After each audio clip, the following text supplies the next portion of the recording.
Hello, everybody. I'm Rick DiClemente. This is Star Self and Astrology Unplugged. Tonight, we'll be focusing on some astrological charts. And one of the favorites of people I find through the years is they like to look at the charts of killers, murderers, serial killers.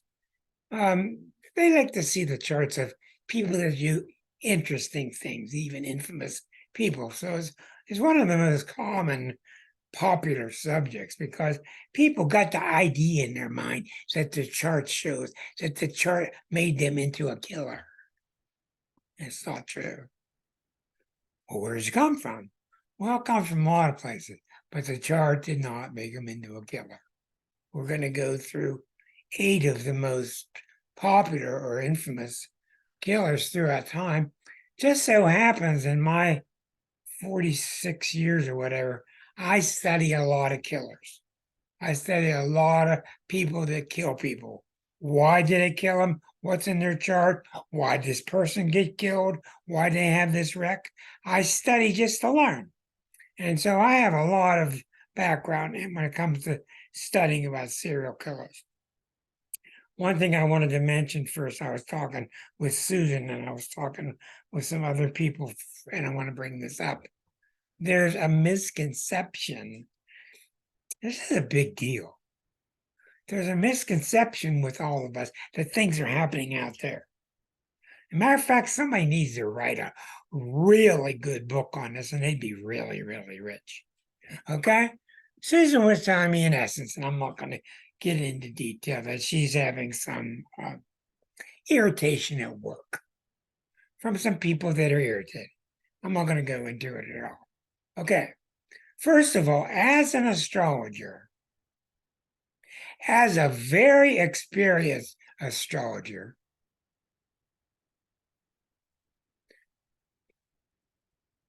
it's very telling to me when you start experiencing trouble at work.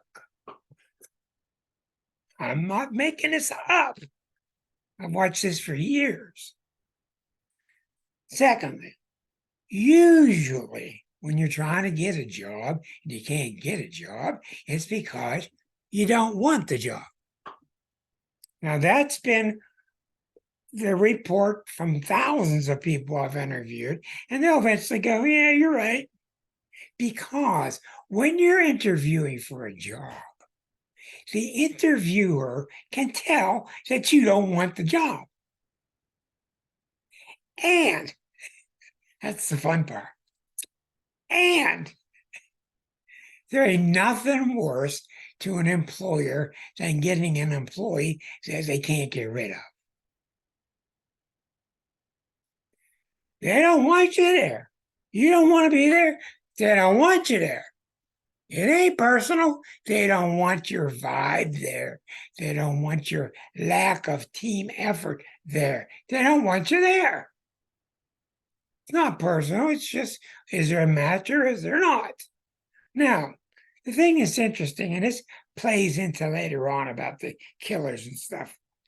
Your chart does not show you when you're going to have a bad time at work. It does not show you when people are going to give you a bad time at work. Now, I'm going to focus on this a lot heavier. I didn't know. I'm going to focus on this a lot heavier through the next few months. What you want is what you are getting. What you are getting is what you want. People don't want to buy that. They want to shoot me full of holes. People want to remain the victim. They want to remain the victim. They want to remain the victim. I can't respond to these texts that I'm receiving. Once again, you get what you think you deserve. I told you about the girl that married the guy in the Middle East, and he was a redneck to her, and it was bad. And they had a little kid, and she decided she was going to divorce him, and she was going to take the kid, the male. You take a male child away from a Middle Eastern guy? He said, I'll kill you. He was serious. And I knew, and his mother knows astrology, she thinks. She came to me, oh, please don't let my daughter get hurt. Please, please, please, what do we do? When are the planets going to be in the right place so my daughter doesn't get hurt? It's not the planets. It's whether the daughter feels she deserves to be hurt or not.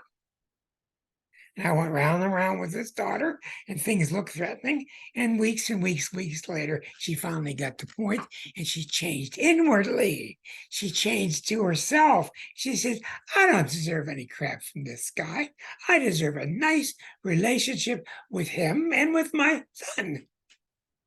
And she called me back and said, he decided he's going to stay in America, and we're going to co-parent. There is no magic happening when that happened. They're one and the same. They're synchronous because it's all synchronous. Now, I'll guarantee you that if she had remained bitter and worried and scared and hiding from this guy, I'm not saying he would have killed her. But I'm saying the odds would have gone way up towards him hurting her. That's how it works. So when you're having trouble finding a job, now, number one is because you don't want the job. But number two, there's some kind of disharmony happening inside of you. That you don't want to go out into the job field and be another worker. And boy, have I seen it recently. That's what I want to write about. What was it I saw recently? When you start to disobey your inner self, you're in trouble. When your inner self, and we all have a nature where we want to do something, and the part of us that wants to do something is the child. With transactional analysis, we got a little child inside who experiences life, who loves life, wants to go to the playground, wants to get ice cream, and that's all it knows. It just wants to enjoy life. But it can't operate by itself because there's busy streets with money and buses. It doesn't know how to do it. So at our very native position, we have the inner child and the parent. This is the basis of transactional analysis. The parent's job is very simple. To say, yes, we got money, green, the light is green, the light is red, we can't go. But the parent cannot be allowed to turn into the critical parent. Oh, I asked you before, told you before, we couldn't go. What's wrong with you? Then you got several parents up there. Then you get them splitting into mean parents, cruel parents, a runaway child, crying child, despondent child, angry child. Now we got 5, 6 entities when it should be 2. So in reality, we have a little child that wants things, and the parent up here that says it's okay. The light is green. It's okay. She doesn't say, well, we went to the playground the last 4 days in a row. That's the critical parent. The parent just says, yes, the playground is open, we can go. Well, you multiply that times your whole life. And everything that you want to do, you may not realize it, but you're always checking in with the parent. I want to get this job. I want to get this car. I want to get this boyfriend. We're always checking in with the parent, depending on which parent is answering us. And 95% of the time, when you're having an unpleasant time trying to find a job, or you're at work and it turns sour, it's because something has happened inside. I have these clients, and I learned so much by interviewing the client. And the client will be at work for 20 years and they love their job. In year 21, they get a new boss who comes in who's real mean to them. That happened to me. I was in the computer field for 20 years. It was going on pretty darn good. In year number 21, around then, I got a very mean ex-military cruel boss who forced me out and blackballed me. And it looked like, oh, that guy out there's so mean, and look what he's doing to me. That's how it seemed. That's the American way of looking at it. So what happened? What happened is a year 19 and year 20, I wanted out. And every time I sent up a request, I got turned down. So I'm stuck with having to work for this reason or that reason, and you cannot stay in your job for this reason or that reason. You just can't do it. It will not work. You have to stay because you love it. And if you love it, what about the money? What about the food on the table? The money will come. The food will come. The money will come. The food will come because you have a God above you who is supplying you. And you only have one source, and that's the supplier. So when you stop listening, when the adult stops making it a hard time for that child, when it stops getting critical of that child, you got to become very aware of the voices in your head. When the inner child is not able to speak and do what it wants, I want out of this job. I want out of this job. No. I want out of this job. No. What do you think's going to happen? And in my case, it turned very, very ugly.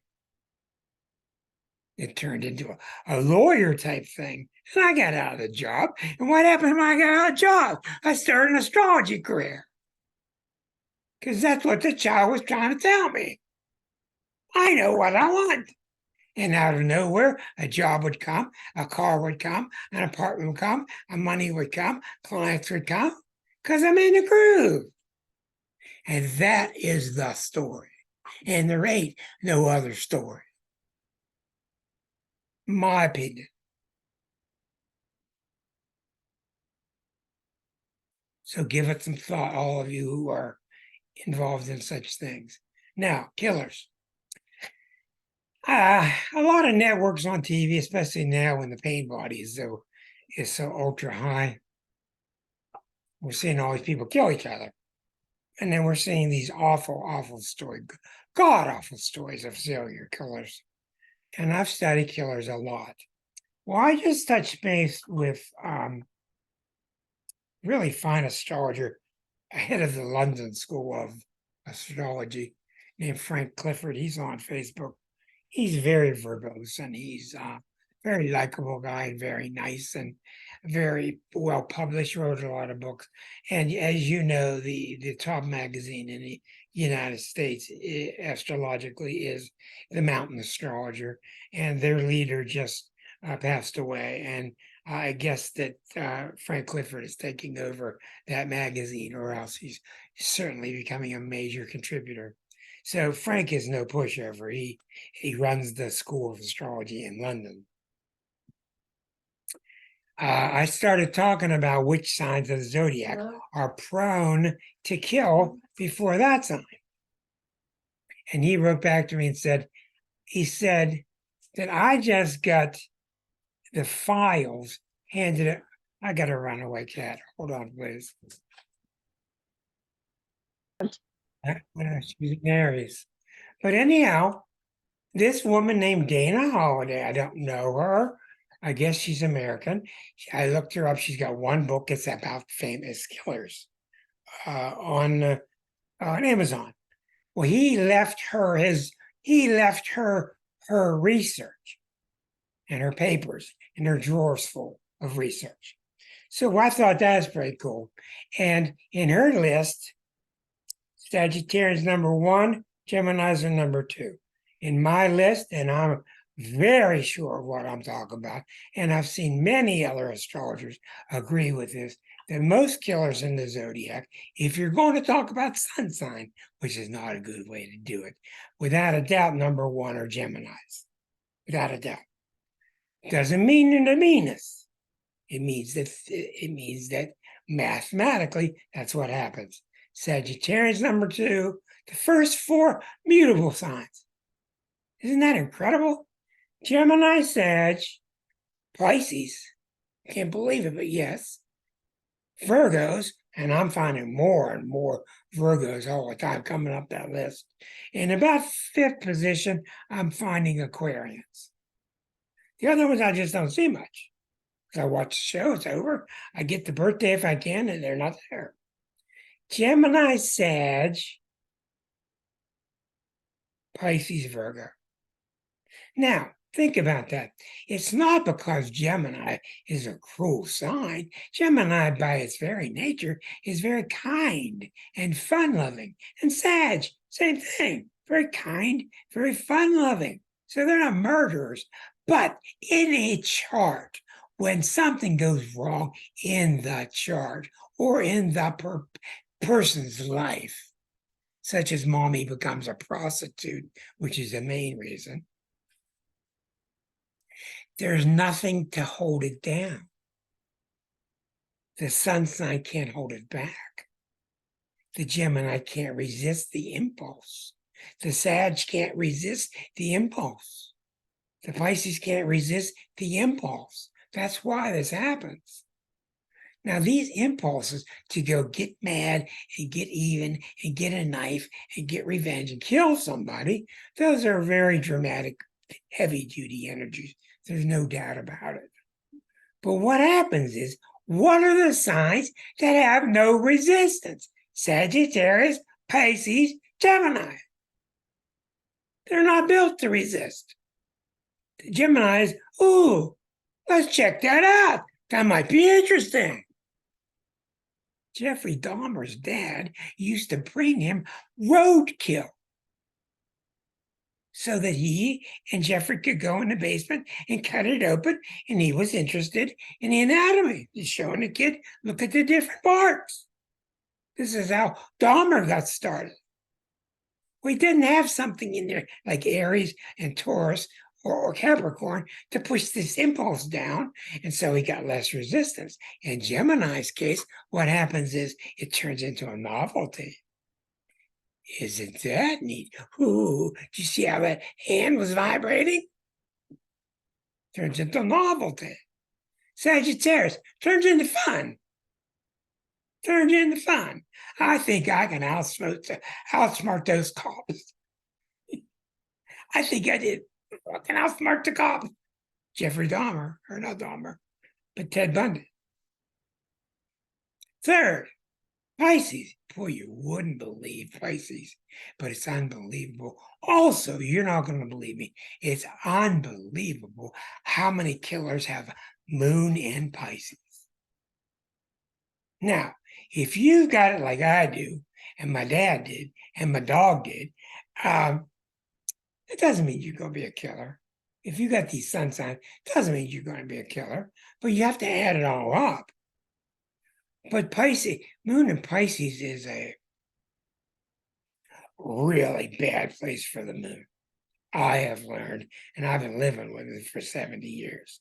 There's somebody in a debut shelter with some kind of avatar there of a cat. Okay. Come on in and sit yourself down. Now, when you find a killer, it's not because of their sun sign. It's usually quite a mixture of 4 or 5 things that are weak, that are disturbed. One of the main things you will see is sun opposite Neptune, moon opposite Neptune, where the identity is weak. The identity is weak. And when the identity is weak, and you're around an alcoholic father who's beating up the mother, you get me? So it's a very complex story when you're looking to see what's making these killers into killers. But in general, that list, I stand by it because I shall be. I have done the research. Okay. Now let's get into some charts and you will see. You will be surprised at these major killers, how their charts aren't that bad. And boy, you had better put your hat at the door when you come into the astrology room before you start making assumptions, because you're going to be eating cake the whole time. You're just going to be wrong all the time. You think, oh, surely that's in the chart. It's not. Surely that's in the chart. No, no, it's not. So you have to think deeper. You can't get off easy. Astrology never lets you off easy. You got to do the work. So let's go looking at our list of charts for tonight. We start with David Berkowitz, who was commonly known as, I can't get this to work, the son of Sam in the 70s. And you'll recall the son of Sam killed people. I have them in alphabetical order. He killed them, David Berkowitz. He killed them because they were lovers in a car. They'd be making out on some moonlit little lovers' lane. He would open the door and start shooting them.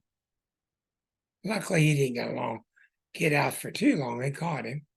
But he was the son of Sam, and he was a sick feller, which some reason he'd see two people making love, and it just drove him nuts. In most of these cases, you will find broken families. You'll find the father who abused the son. You will find the mother who abandoned the family. You'll find all kinds of things like that. Early prostitution, all these types of things. So look at Son of Sam.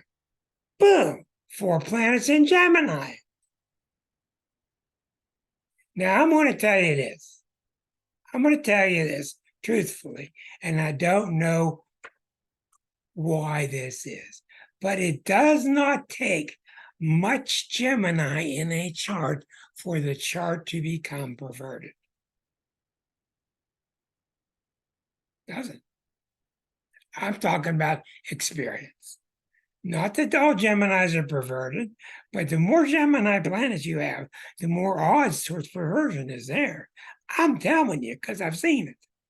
You get somebody 4 or 5 planets there, it's really tough for them to fight back the impulse, because in Gemini, anything goes. Why not? Let's try that. So now Berkowitz has 4 planets, and they're in the 8th house, which doesn't help. But no chart is bad unto itself. It has to do with your upbringing, your genetics, your socioeconomic status, and how you responded to these things. But when you have a lot of Gemini, it's not an easy thing to fight against. Now, because it's novel. Ooh, wow.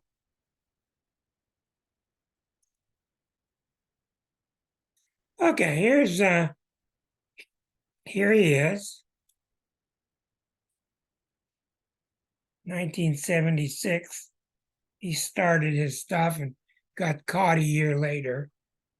So he was one of our earlier serial killers. The definition of a serial killer is you kill more than 3 people, 3 or more. Okay, you got a Mars next to Mercury. And what do you have with a Gemini? They're ruled by Mercury. So any involvement that your Mercury has in the chart is going to largely affect you. And when Mars is next to Mercury in the 8th house, what do you think that does to your sex drive? Here's Neptune, not too far from the ascendant. Here's the moon. The moon is square to the ascendant, and the moon probably is the most effed up planet there is in general. I could talk to you till I'm blue in the face about the moon. The moon is a messed up planet. The moon needs lots of help from the rest of the chart. Because why? And this is true. When you have too much lunar, too much Cancer, too much moon, too much 4th house, Doesn't mean all cancers turn out and start hurting people. It doesn't. But what it means is if you've been hurt, somebody's going to pay the price. If you have not got your needs met, everybody's going to hear about that forever. That's the problem with an abused moon. I didn't get what I needed. I don't care. I didn't get what I needed. I don't care. I didn't get what I needed. That's the problem with a moon that's abused. In this case, the moon's squarely ascendant. We already see he already didn't get his needs met when he was young. Let's go back and look deeper. What's the main thing in the chart? Right across the ascendant. Venus is opposite Saturn. Venus is opposite Neptune. So what do you think? His natural nature is Martian and Venusian and Aries. His nature is to jump in. Hi, I'm David. How are you? To be assertive. And he probably jumped into relationships in junior high and probably got fought back. He probably got called weirdo, something like this. But when your major planets are opposite Neptune or opposite Saturn, you got potential problems because the natal planet can't be itself. Venus can't understand what Neptune wants. Opposite, Neptune's a universal emotional planet. Venus doesn't understand that. It just wants a pack of potato chips and a Pepsi.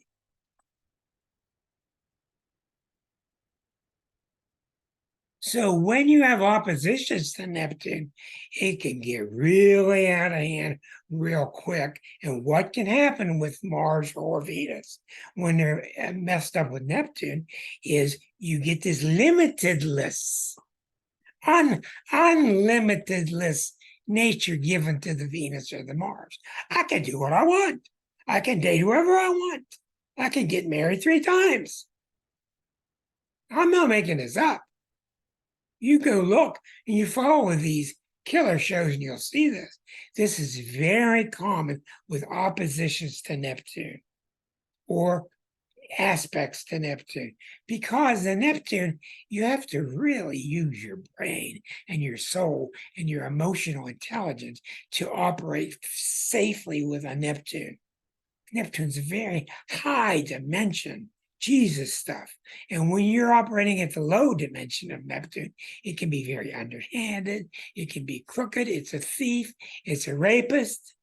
It's an alcoholic, because it doesn't understand boundaries. And it's real good. That's why Moon in Pisces is messed up. It's real good about sneaking around. Real good sneaking around. Shh. So, Venus opposite Neptune is not enough to do that. We've already seen he's got the 4 planets in Gemini. They're in the 8th house. He's got Mars next to Mercury. He's got the Saturn opposite Venus. He's got the Neptune opposite Venus. So here we go. This is how you see a killer's chart. You just start seeing a plethora of things that just aren't balanced, things that just don't mix well. He's got to get help from somewhere in the chart, like a moon in Taurus, or Mama was a healthy Taurus. I mean, you got to get help in the chart. It has to come to you somehow. So we go back to the chart. All right. You've got a grand cross, Venus opposite Saturn, opposite Neptune, square to Uranus, opposite Chiron. So you've got this diluted sense of socializing, square to Uranus, which is unbelievably weird ideas that he's probably come up with, and this obsessive Chiron in Capricorn, which is next to this unpredictable moon in Aquarius. So, all in all, it's not a really bad chart. I mean, I've seen charts like this, and the person's fine. But when you add this on top of mom's a prostitute, dad's beating you up, you get beat up with bullies in grade school, it adds up. It just adds up. And I'm telling you, this is not that bad of a chart. It's got its problems. But you're going to see in most of these charts that they're just not that bad.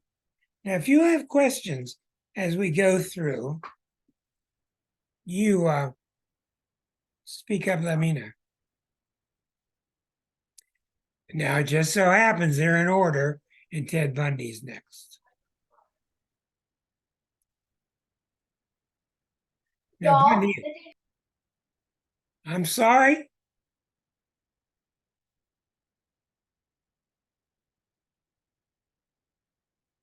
I heard somebody say something. You said when the moon is by itself, like in that last chart, the moon was by itself in whichever sign it is. You were saying it's harder. It's what was the relationship with that and being with the Okay, general a topic? very good question here. Because mine is alone in Taurus on the bottom of the chart. I don't It's have not anything so else much down there. whether it's alone, it's whether it squares the ascendant. See, 1 degree, 3 degrees. It squares the ascendant. And when a planet squares the ascendant, it's a big deal. It means that this person, I don't care if this person has no water in their chart, just the moon squaring ascendant makes this person very, very lunar. So this person is very sensitive. Now you got the other story on the other hand. Gemini men are butchered all the time about not having any feelings. And they wonder why not. They feel real bad about it. But this guy's got tremendous feelings with the moon square the ascendant. So he can't figure out what the hell's up and what's down. He just can't figure out what's up and what's down. And it's ain't too far from an opposition of the moon opposite Uranus. The moon is square to the ascendant. So what it means, Sean, is when if it's within angle of squaring the ascendant within 9 degrees either way, then the moon is accentuated. Then you pick up Cancerian qualities that you once might think you didn't have. Okay? All right. Sometimes I've seen moon square the ascendant save the chart because the chart's just so sterile and harsh. There's no emotion, there's no flowing. And the moon gets there and squares the ascendant and gives that person a lot of fluidity. But like I say, the problem with the moon, and I definitely could write a book on just the moon. The problem with the moon is this, and I think any astrologer will tell you this. You didn't give me what I needed. Mama, daddy, marriage. You didn't give me what I needed, and I'm not going to let you forget. And it gets bad. That was what I meant to ask you. So you were saying if the moon is by itself, that's what happens. What you just No, explained. no. Hmm. I said that when the moon is not operating in its prime function, and when it's not operating in a healthy fashion, that's what Okay. can happen to it. Like if your moon is really abused, or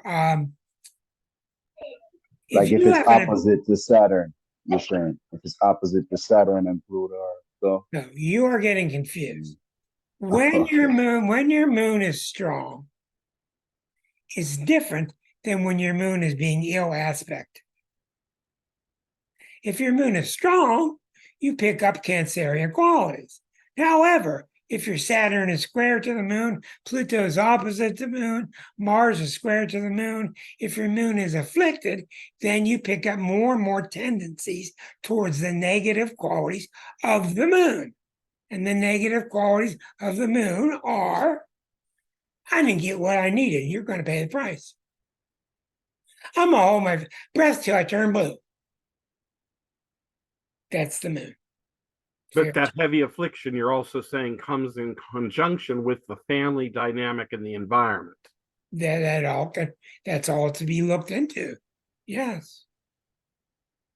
Now, I don't want to look at Sean's chart because I can't take the time to look at everybody's chart. But anyhow, when the moon's in trouble, when the emotional nature is not flowing normally, is when you lean more towards the negative qualities. In other words, the moon is known for being unreasonable. That's what the moon's about. Other planets are reasonable, not the moon. Unreasonable. Okay. I'll look at that for you later. Let me go into Ted Bundy. Now, Ted Bundy was just nuts. He was just really, really nuts. He was really bad. He murdered a lot of people. He took advantage of a lot of women, and just brutalized them with tire iron. We're not sure why he went so nuts, but he spent his last years before he was put to death. He spent his years working with the FBI, telling them about the way a serial killer thinks. So that's the Sagittarian part about improving the mind. And let's get the mind figured out. What's the mentality of all this? But you can see that this guy's got 5 planets, almost 6, in the 4th house. The 4th house is like having a lot of Cancer planets. So he's emotionally really unbalanced. We don't know why. His ascendant is at 25, making his Mercury square to his ascendant really the critical planet here. Mercury square to the ascendant gives him a lot of Gemini. Mercury square the ascendant, he makes him very mercurial, and he's already very Sagittarian. So he's got that double-edged sword. Oh, isn't this fun? Oh, that'd be neat. Isn't this fun? I bet I can get her in my car this way, And he was just nuts, though. And then you look at his moon, and you're hoping for some stability in his moon. And his moon is in Sag. It is next to Mars, and it's opposite Uranus in Gemini. This is, Sag is the one sign. It's the one sign I've noticed, and it's true, that can just lose control. Ooh, it can just lose control. Doesn't mean if you're Sag, you're going to, but it is a Sagittarian quality. This I see in a lot of people born in 1947, 46, the Saturn, Pluto, and Leo. That subgeneration had this, and these people are really, really arrogant. You back them in a corner, watch out. These people are never wrong. Watch out. And I've had a lot of difficulty with people born in 1947 being very tender egos. You have to be very careful how you talk to them. Now look at this grand trine. We got a Saturn Pluto over to Eris in Aries. The hell we need that for? Over to Mars. Well, sometimes this is fire, fire, fire, fiery, fire, fire, fire. Okay, sometimes you need fire in your chart when you're not dynamic enough. Well, what do you think happens in the chart that's got too much fire? You want to go burn something. You want to get aggressive. You want to see what will happen when I attack. You got a sun, moon, Gemini, Sag, which ain't gonna hold you back. And the guy's extremely good looking. So he got women all the time. And then he going about that feigning a broken arm. He'd go to the beach in his Volkswagen, and he would act like he's got a broken arm in a sling. And he would ask the girls in the parking lot to help him put his surfboard on top of his Volkswagen. That was it. That's how I get him in the car. Very sick character. One of the things you have to know through your studies is in Gemini and Sag, and that's why it's so important to learn about the polarities. Gemini, Sag. One of the things that's really critical about that polarity is they're obsessed with how the mind works. What is the philosophy? How does the mind work? Even to the point of cutting your brains out. I mean, they're just obsessed with how the mind works. Doesn't mean they have an unhealthy attitude towards it. Some of them can. But when Gemini goes wrong, it's usually because it's a titillation, and Sag because it's having fun. Usually. Now, he was really, really nuts though. And I think he really enjoyed the sport of it. That's what I think. Do you want your Eris opposite Neptune?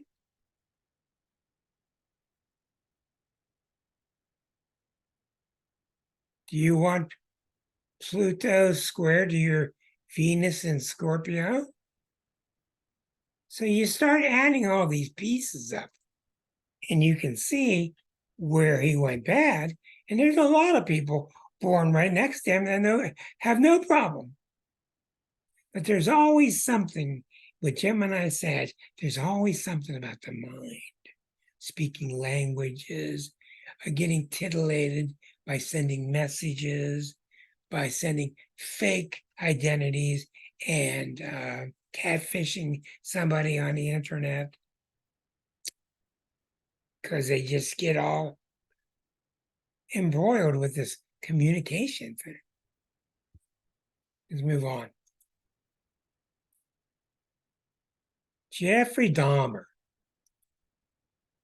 There are no planets in the zodiac that make you out to be a cannibal.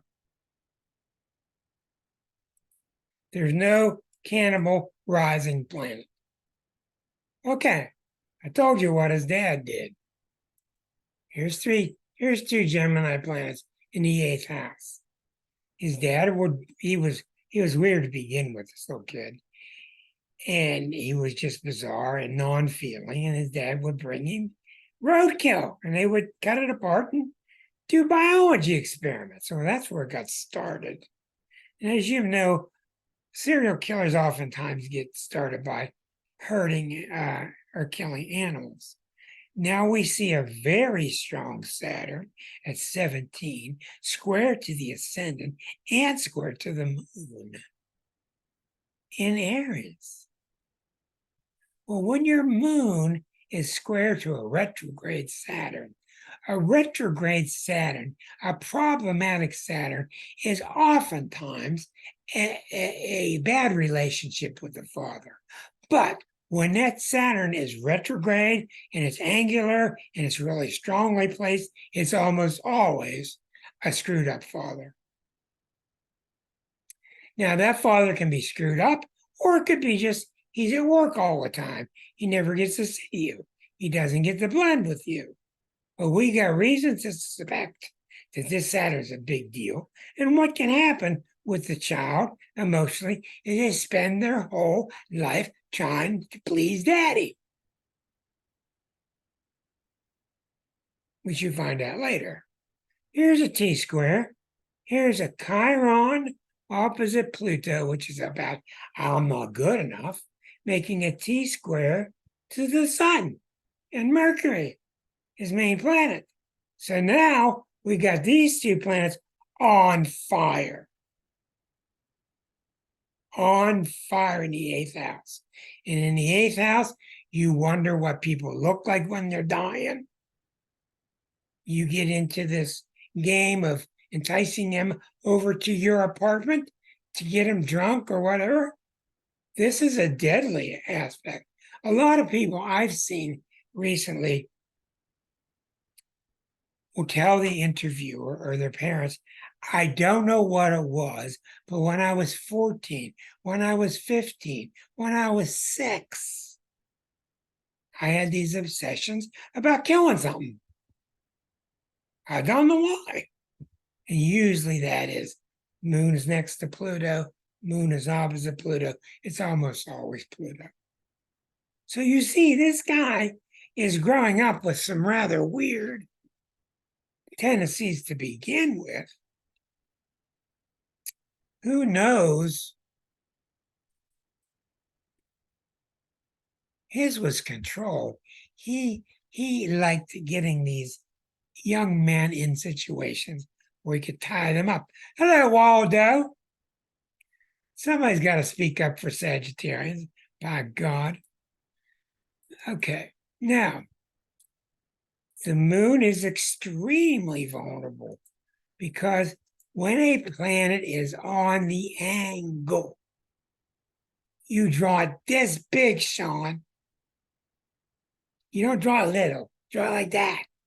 So this guy, Jeffrey, 1954, 1926. This moon is extremely powerful. Cancerian qualities. And what do you think Saturn says to the Cancerian qualities? Oh, no, you can't have that. Nah, what you feel is wrong. You can't feel nothing. No, shh, stop it. Shh, you don't feel nothing. You're wrong. You're wrong. And they grow up thinking you've already got a Gemini who's wondering, do I have any emotions at all? Anyway, and then you got somebody who's. So I would say to you, killing for Dahmer, and I don't know about the cannibalism, but killing for him was a way for him to go find extra emotion that he didn't have.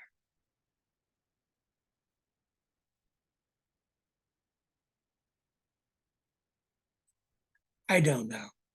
It gets too damn weird. Whole thing gets too nuts there. Let's go on to the next person. Joseph D'Angelo. Now, do you know D'Angelo's story? Or you would know in California, that's for sure. D'Angelo was the first, and when he was 71 years old, he was found through genealogical tracing of his DNA that he was the murderer in the past. And he had killed a lot of people through Central California, killed a lot of people. And they found him when he was 71. Say, hello, got your DNA. And he was a real big boost to this whole use of DNA now being for forensic usage. He was a policeman. He abused his powers.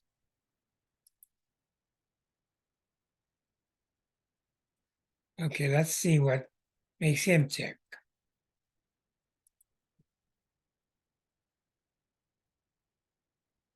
Okay. This thing, I got to get this screen right.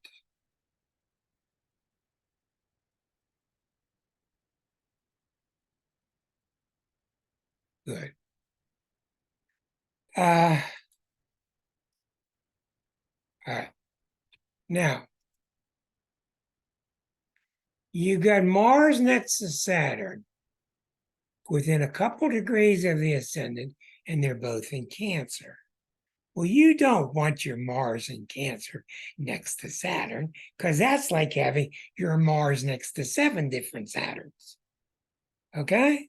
And Mars Saturn is all about one of the main keywords from Arroyo. Mars Saturn is about frustration. Mars and Saturn. My energy, stop. My energy, stop. My energy, stop. Well, he's got some built-in stop of his energy within himself. It's got nothing to do with his parents or his school or his church. He's got some built-in repressive quality just from the Mars Saturn, and it's on the descendant. So part of him killing people is just to get past that part of him that's always repressing himself. We're just getting started with his chart. Okay. Mars Saturn is known as discipline, good joining the army, good joining the police, which he was a policeman. Now, I've talked to you week after week about having conjunctions with Jupiter and Neptune. This is a marvelous transit. This is a marvelous conjunction. 1945. Jupiter, Neptune, Chiron. Jupiter, Neptune, Chiron. These are some of the best musicians we've ever had in our life, like Stephen Stills and Van Morrison, where it just comes off their fingertips, just magical music ability. Now, I don't know if he had any music ability, but it is symbolic of a very special subgeneration, which was for the phenomenal music like John Lennon and McCartney. They just got that ability. Now, what that really is a very special social ability. So that triangle, that triad of those three planets, which are very sensitive in his chart, are all opposite Eris. Now, what do you think Eris is about? 5 degrees. So the Eris is opposite Neptune. The Eris is about fighting and getting your way and insisting and causing chaos. I'm going to do what I got to do to get my way. Okay. All right. Now, we don't have a birth time on the guy. It's one of the only ones. But we see in his noon chart that his sun is in Scorpio at the midheaven. You don't usually see Scorpios as serial killers. This guy you did. The moon is in Sag. You got a grand trine of Mercury down to Eris over to Pluto. Pluto, Mercury, Eris. So this is somebody with a deviant mind. Deviant. Scheming. But the big problem in his chart, if you go through his biography, was the moon next to Saturn. Even without the birth time, the moon next to Saturn, and I will guarantee you in his upbringing, you would see a lot of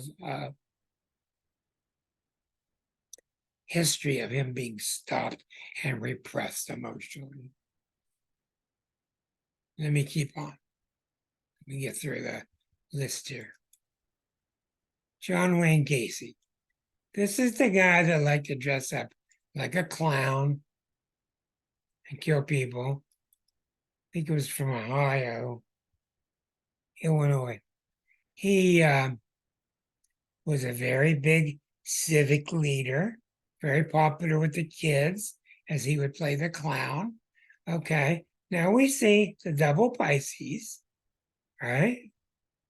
The birth time is accurate. And the last thing you need with a double Pisces is to put the sun and moon opposite Neptune. Now, when you got your sun and moon next to Eris and opposite Neptune, what do you think the odds are that this person had a crisp, healthy sense of self?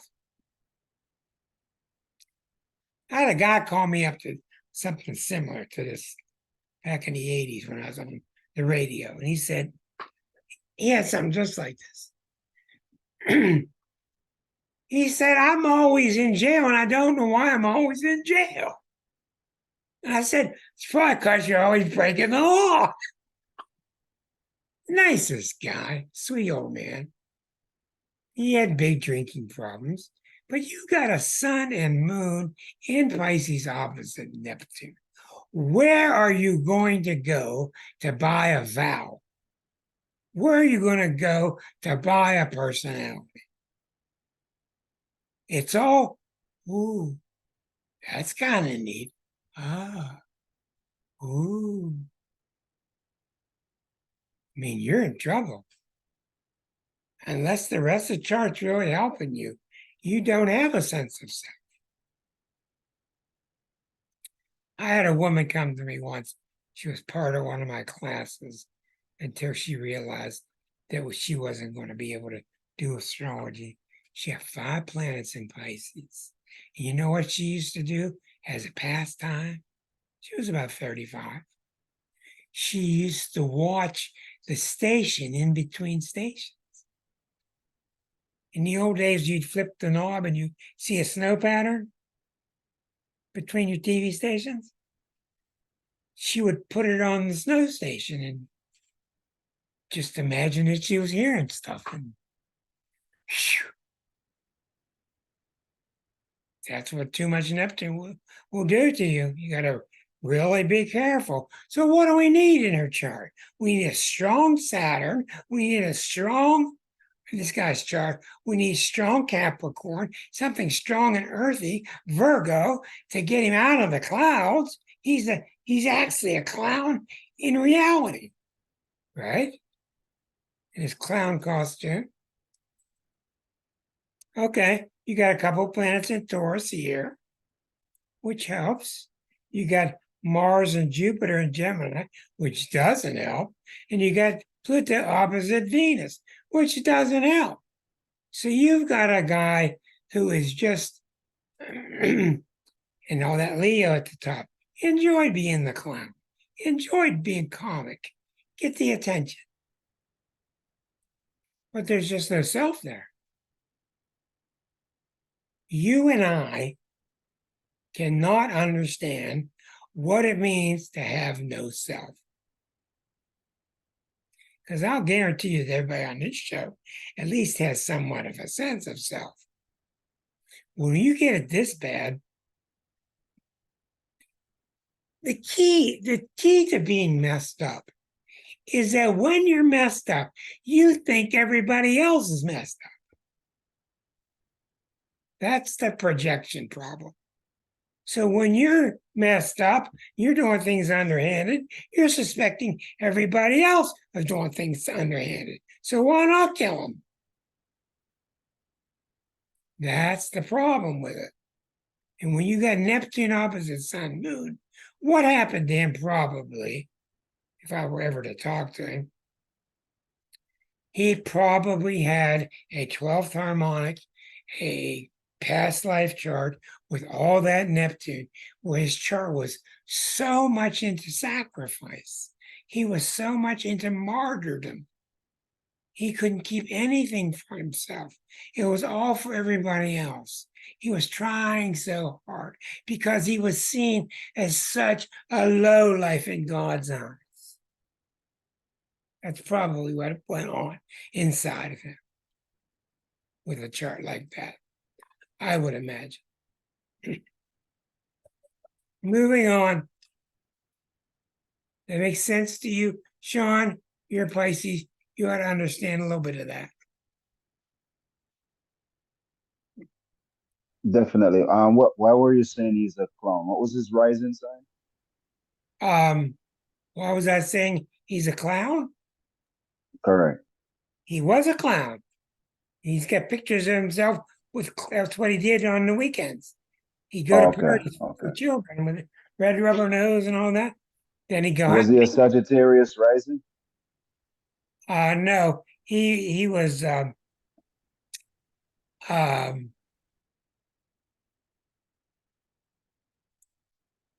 you're right, he was Sagittarius. I think that's what got something to do with it. I think you're right. That would have a happy face. Put on a happy face. Yeah. If you've ever seen pictures of him on the internet, you'll see him in his clown outfit. But that's where these movies came about, where the clown's out there murdering people. That's all from John Wayne Gacy. The next guy is the guy who, Dennis Rader. Look at his face, man. He's the mean one. He's got the real mean face. Let me get him up here.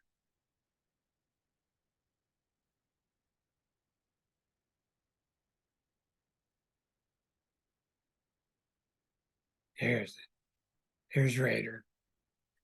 He was known as the BTK killer. BTK, bind, torture, and kill. Very, very mean. I think he was a postman and he was a Cancer. And boy, he was just, I'm not going to go into it. He was really very cruel.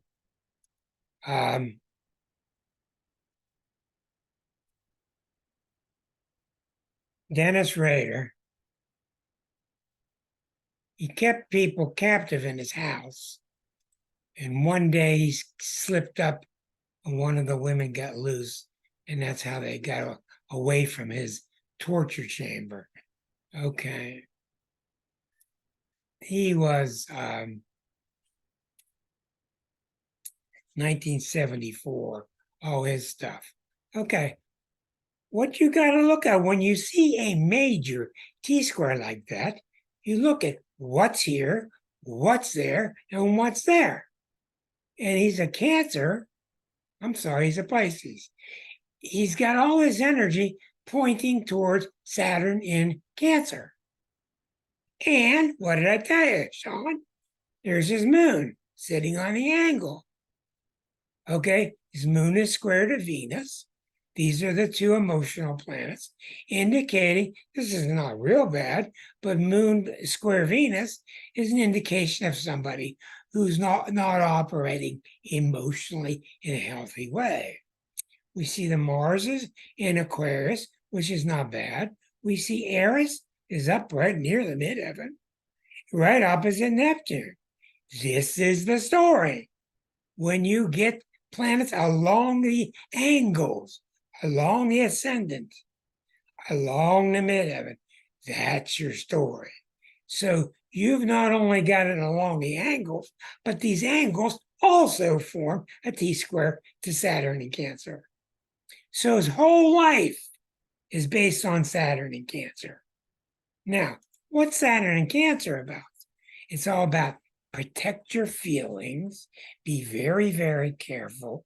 People are going to hurt you. And usually somebody is so paranoid about getting hurt that they end up getting hurt. He probably had a very cruel set of parents. I don't know. But there's so much going through Saturn in Cancer. So you see that face he's got. He's just cruel.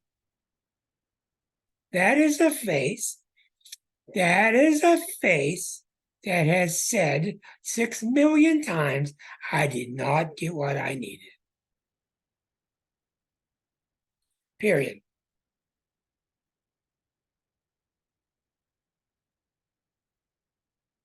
It used reason.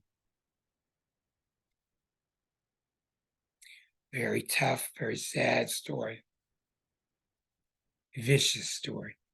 If there's one that you want to watch, he's the one you don't want to watch.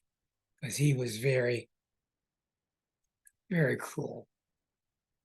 Okay, Gary Ridgway, very intriguing, very prolific, killed many, many people in Northern California. He was the in Oregon and in Washington. He was the Green River Killer. Took a long time to catch him. Very smart. He's another Pisces. See, being a killer has nothing to do with being a Pisces. Other than the Pisces couldn't resist the other energies. It couldn't resist the fight of Pluto-Venus. What do you think Pluto-Venus is about? Pluto-Venus opposite, right across the ascendant. Across the ascendant. You can't socialize, not here. You can't socialize, not here. You're a bum. You can't do it. You're a wallpaper. You're a fly on a wall. You're a bunch of nothing. We don't want you around socially. Don't come to the dance. You're worthless. That's what that voice is saying all that time. Well, what do you think is going to happen when we start taking it out on people? Pluto Venus is very tough. It's socially inferiority. Doesn't matter if it's true or not. It's true for him. And it goes to a past life, yes. Okay, then he's got the sun opposite Saturn in Virgo. What the hell does that tell you? When your sun is trying to be so nice in Pisces, is opposite Saturn in Virgo. So you got tons of self-criticism on top of socially unacceptable. This guy was very sly, and I can't remember. I think he killed like 60 people. He was just really prolific. I can't remember how they caught him, but they put out a big force to catch him. Most of these that I'm talking to you about have been put to death. Most of them. But that moon in Scorpio don't help, right? the moon in Scorpio hurts. That's right. What is that phrase? Hurt people, hurt people. Hurt people, hurt people. I'm not trying to condone his action, but when you're really hurt, the odds of you hurting somebody else go way up. And everyone you've seen is really, really sick. You wait till you see the last one, the female. I really felt sorry for her. She's coming up next. We got 18 minutes left. All right. All right, Ridgeway. Very interesting story, Ridgeway.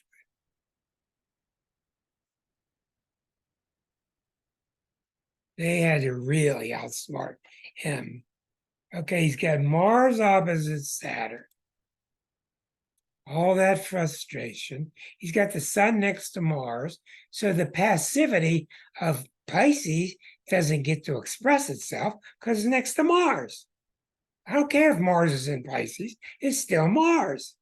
So he's got this aggressive nature from the Mars. He's got this independent, cool streak of Venus in Aquarius, which is opposite Pluto, making him even more dispassionate, disassociated, and the T-square comes down to the moon in Scorpio. And the moon in Scorpio, 17, 12. The moon is 5 degrees from square to the ascendant. So you have a very troubled moon here. So if you look up, if you go put the outer wheel on the dates that they started, you'll find that the planets, the outer wheel was being exercised when they got started. It takes something, another planet to agitate what's already there to get this going. See, his north node is on the midheaven in Aries. And look at this. This Sun Mars, isn't this interesting? This Sun Mars opposite Saturn in Virgo, this tremendous source of self-non-acceptance, self-criticism, all being T-squared to Chiron and Sag. Well, what's Chiron and Sag? I don't know what anything is in Sag. Oh, I know, Waldo, is Sag is what the hell? What the hell? Hey, just what the hell? Let's just do it. Hey. So all I know is this guy's like a walking time bomb, except it goes off every 3 minutes and you got to get away from it. He killed a lot of people. Very, very, very sad.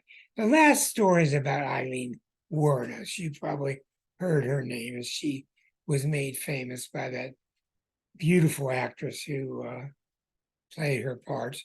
She's the only female on the list. She was put to death too for murdering about 7 older men. Lilith doesn't play a role in this dark side of things. I What's never that? hear you speak much. What's that? I never hear you speak much about Lilith.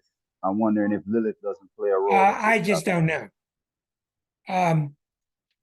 I don't speak about Lilith. I want to learn more about it, but we'll do it next week because just ask Rick, because Rick's pretty good with Lilith, and he's pretty good with the asteroids too. Yeah.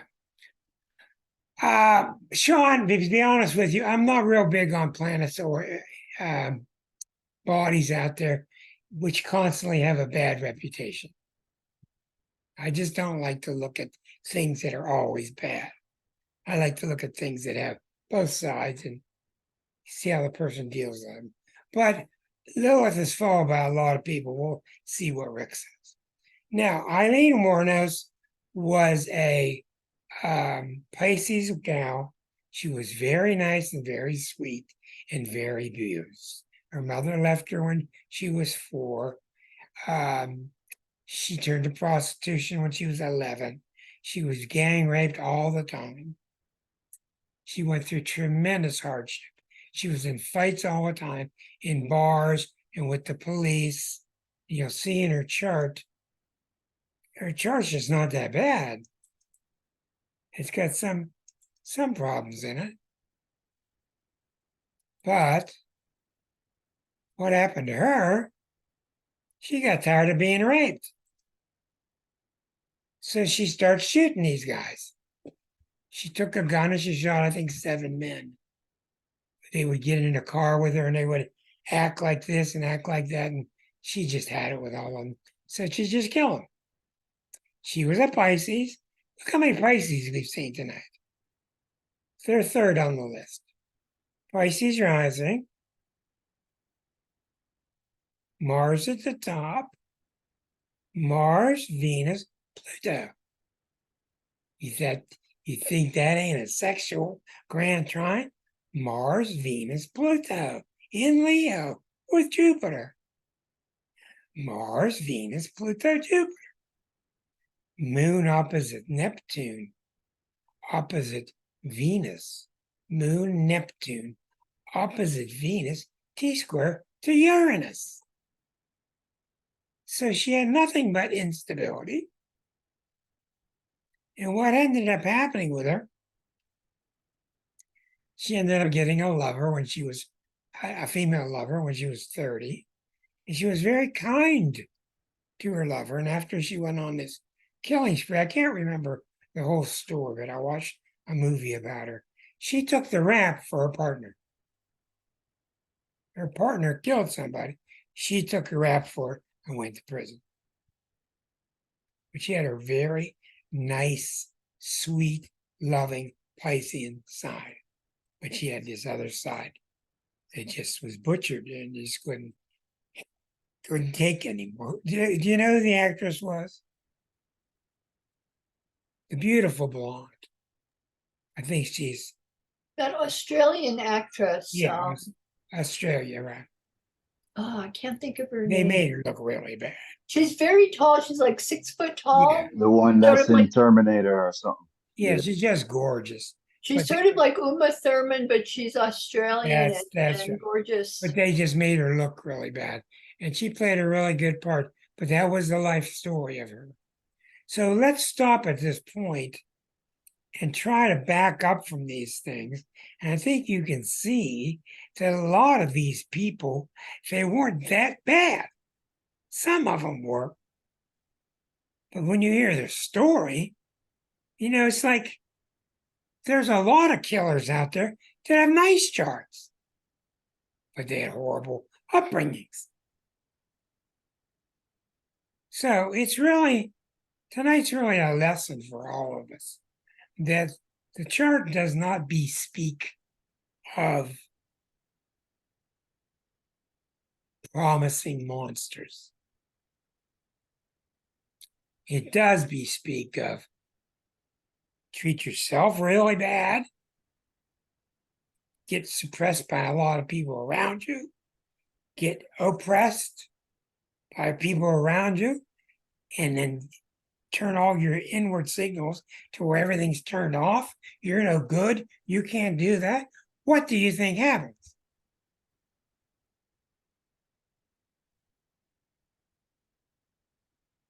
Charlize, thank you, Erica. Charlize Theron. Yes. Beautiful, stunning, stunning blonde. But people were shocked when she took that part. I think she's a Leo. Anybody got questions? Because I threw a lot of stuff at you. We got a couple minutes left, about 10 minutes. Any questions you have about this, etc.? I'll go look at Sean's chart because he wanted to know about his. Put 11:30 p.m.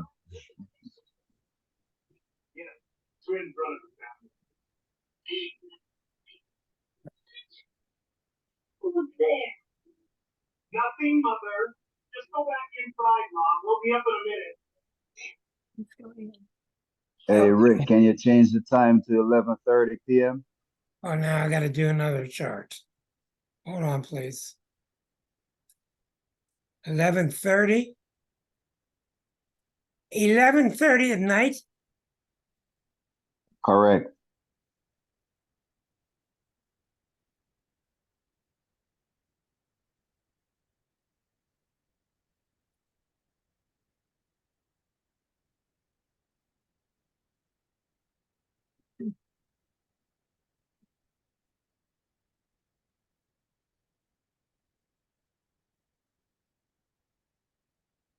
Huh. Come on now. Okay, you wanted me to ask you about your moon's not squaring anything. You don't have anything square to the ascendant. No, the moon was just, I was asking if the opposition, and you corrected me and said it was Your moon square. is opposite Saturn and Scorpio, and that's Right. And, that's no picnic. That's not easy. and Well, I isn't like- Pluto in Scorpio too? What's that? Pluto is also in Scorpio. Yes, but what I like about this is not easy at all. Having the moon No. opposite Saturn and Scorpio retrograde. But what I like about it is the T-square goes to a very humane Venus in Aquarius. See, this energy may get boiled up inside of you or frustrated inside of you, but the energy is released through a very friendly Venus in Aquarius, which means you do think about other people's feelings. You see, just Moon Saturn, you don't care. You'll just abuse them. When you have Saturn in Scorpio, you got to watch Saturn in Scorpio can be very malicious. It wants to hurt people. It wants to put the knife in and turn it around. But when it goes to Venus in Aquarius, that really quells that. It really tamps that down. So that's a very good sign. So what I would say to you very clearly is if there's any tendency in you, the Jupiter Neptune is very religious. If there's any tendency in you that gets angry enough that could even turn violent, you need to spend all your time just thinking about, would I ever get violent towards myself? That's what your chart's about. Taking the violence. The violence is really frustration. Taking the frustration out from piling it on yourself.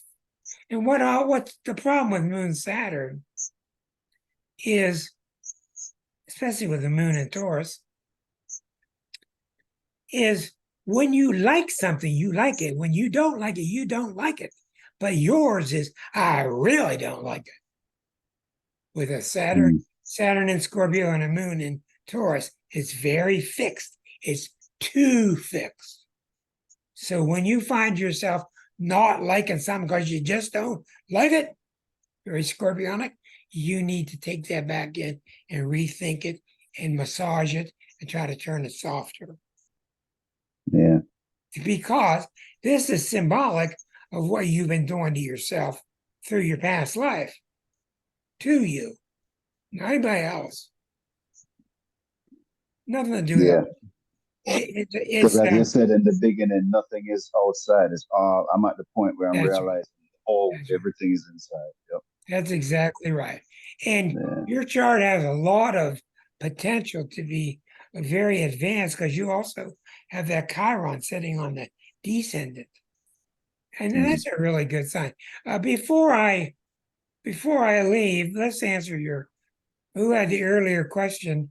It was Sean had a question for the other Rick about the Lilith. nature of Lilith. Yeah. Well, Mine Lilith Lilith is in is- Pisces, Rick. That's a very shadowy part of the. You can actually look, I think, at Lilith and Eris in a lot of ways. Mhm. Unmet As needs, similar. unmet desires. They're very much unconscious things that are looking to be expressed. Sometimes the way we pair bond gets dealt with Lilith as well. I heard that Lilith in your chart represents the thing that you're most ashamed of in a certain sense.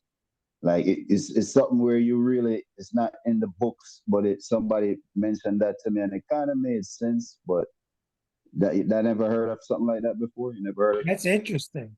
Lilith is vilified it? because Lilith was equal with Adam. So she was kicked out of the garden for having a head and a mind of her own. She was made out of the same dirt. Okay? So the idea is she has a strong sense of her own self-worth. And when you're not appreciated for it, that's when you're getting that other people putting upon you. Which is Yeah. very Arisian. That's why I say it puts you in mind of Eris in a lot of ways. Yeah, makes sense. Well, I've often wondered why the people that I've seen through the years who are into Lilith, they won't trade her for the world. They are just really into her. And it's almost a mysterious kind of, you can't take mine, I'm studying. They get really secretive about it. And I think what Sean said makes a lot of sense. Oh, it's true. Well, once again, I'm sure Rick will tell you, especially with the asteroids, you gotta really use broadening your mind when you start to study these guys, because they have some really pretty negative connotations. You gotta really understand where they're coming from. Hell, it's hard enough with just 10 or 11 planets, let Hey, alone Rick, for example, a Lilith in Cancer, right? They would say it would be like on the low home wrecker, right? So the home wrecker wouldn't be proud of that. They wouldn't want nobody to really know that about them. you got a good point. Mhm. Well, let's end up the whole thing by hearing from Waldo. What's going on, Waldo? We never hear from you. What's going on, man? We have no sound.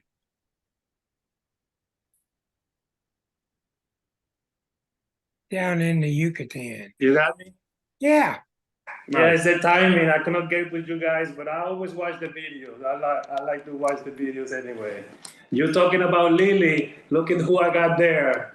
That's Kali. That's Kali. That's the representation of Lily in the Hindu. Oh, is that right? So it's How you been, man? been all right. I've been all right, Everything is good. I can't complain. Well, please come join us again. Everybody, thank you. Thank you for tonight. I hope you learned about this difficult subject. Hard to talk about, hard to figure out. But do your own research. I'll see you all next week. Come join us again there, Waldo. See you, everybody. Have a good All week. right. Take care, Thank you, everyone. Fred. Many Bye. blessings. Now we're ready for Halloween.